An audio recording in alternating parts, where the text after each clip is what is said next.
मधून ऐन लोकसभा निवडणुकीत भाजपला मोठा धक्का बसण्याची शक्यता वर्तवली जाते। भाजपचे जळगावचे खासदार उन्मेष पाटील ठाकरेंच्या शिवसेनेच्या वाटेवर आहेत। आज ठाकरेंच्या शिवसेनेत प्रवेश करण्याची ही शक्यता वर्तवली जाते। खासदार उन्मेष पाटील भाजपनं तिकीट कापल्यामुळे नाराज होते। पारोळच्या भाजपचे लोकनियुक्त नगराध्यक्ष करण पवारही प्रवेश करणार आहेत। प्रवेश केल्यानंतर जळगाव लोकसभेसाठी महाविकास आघाडीकडून करण पवार उमेदवार असणार आहेत। तर उन्मेष पाटील यांना उमेदवारी यंदा न दिल्याने ते नाराज आहेत आणि त्यामुळे ते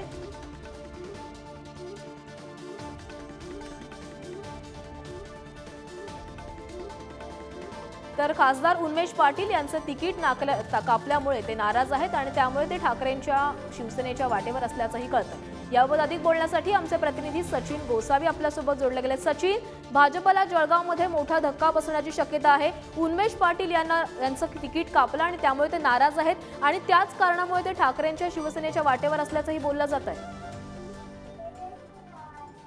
निश्चितच आपण बघितलं तर खासदार उन्मेष पाटील हे गेल्या 5 वर्षापासून भाजपचे खासदार आहेत आणि त्यांची कामगिरी चांगली असताना देखील भाजपने त्यांचं तिकीट कापल्याचं बोललं जात आहे। त्यामुळे ते गेल्या काही दिवसांपासून नाराज होते आणि आज ते उद्धव ठाकरेंच्या शिवसेनेत प्रवेश करणार असल्याची विश्वसनीय माहिती मिळाली आहे आणि ते मुंबईच्या दिशेने देखील रवाना झाल्याचं आपल्याला कळतं आहे।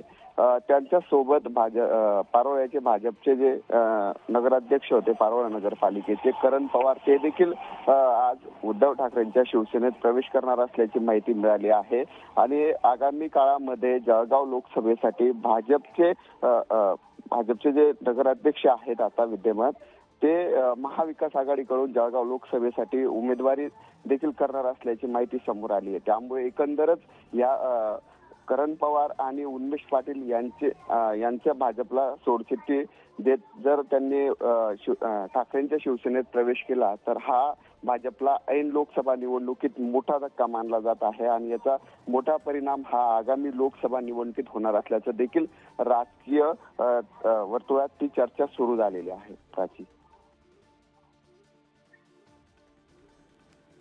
धन्यवाद सचिन, तुम्ही दिलेल्या सविस्तर माहितीसाठी।